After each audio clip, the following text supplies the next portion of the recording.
Assalamualaikum warahmatullahi wabarakatuh.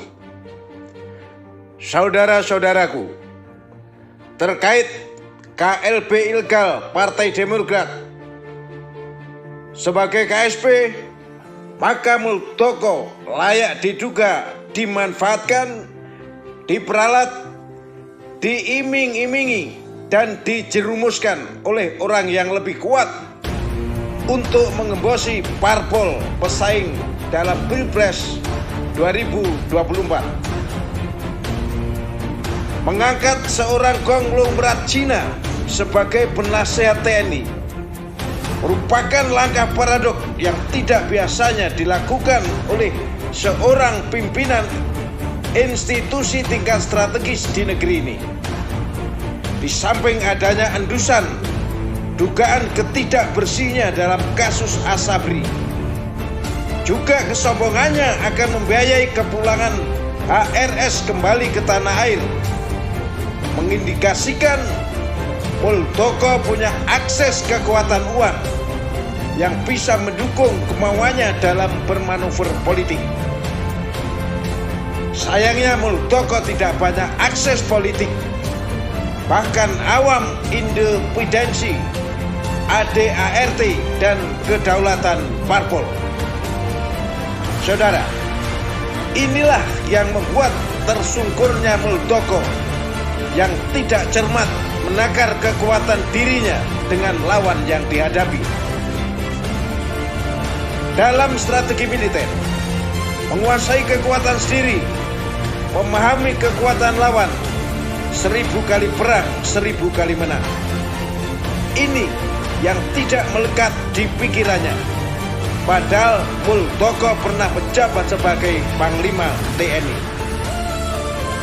Muldoko nampaknya tidak menyadari bahwa mulai pimpinan, kader hingga anggota parpol memiliki hak, kewajiban, tanggung jawab, konstitusi, moral, etika, hukum, dan prosedur dalam menjaga dan mempertahankan kualitas dan kesolidan dalam kedaulatan, independensi, dan proporsi partainya.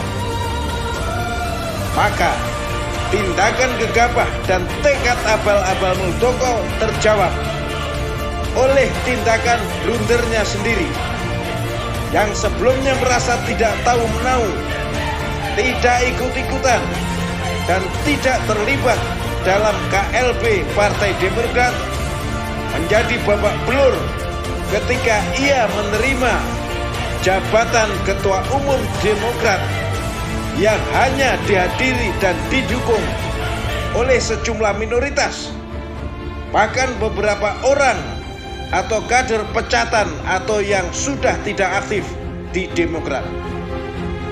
Saudara, singkat cerita, Muldoko harus siap menghadapi proses hukum atas kudetanya terhadap Demokrat. Apalagi jika isu ketidakbersihnya dalam kasus Asabri muncul. Dengan kata lain, maju kena, mundur juga kena, alias tamat karirnya. Saudara, lebih mengerikan jika kelak terbongkar adanya konspirasi dengan orang kuat di lingkaran istana yang mempraktekkan strategi komunis yang terkenal strategi belah bambu. Artinya, di atas kedua tangan yang berotot menyangga dan mendorong percepatan belahan, sedangkan di bawah kedua kaki yang kuat menginjak untuk kokohnya mendukung gerakan tangan di atas. Ini gejala yang membahayakan bagi kehidupan demokrasi kita, serta membahayakan persatuan dan kesatuan bangsa, seperti yang terkandung dalam butir-butir Pancasila. Saudara, jika kasus ini dibiarkan, sama halnya membiarkan pecahnya persatuan dan kesatuan bangsa Indonesia. Dengan kata lain, siap-siaplah partai besar lainnya yang berindikasi tidak pro rezim akan mengalami seperti yang dialami Partai Demokrat ini. Artinya minimal mengganggu ketenangan internal partai, maksimal membuat lumpuh partai.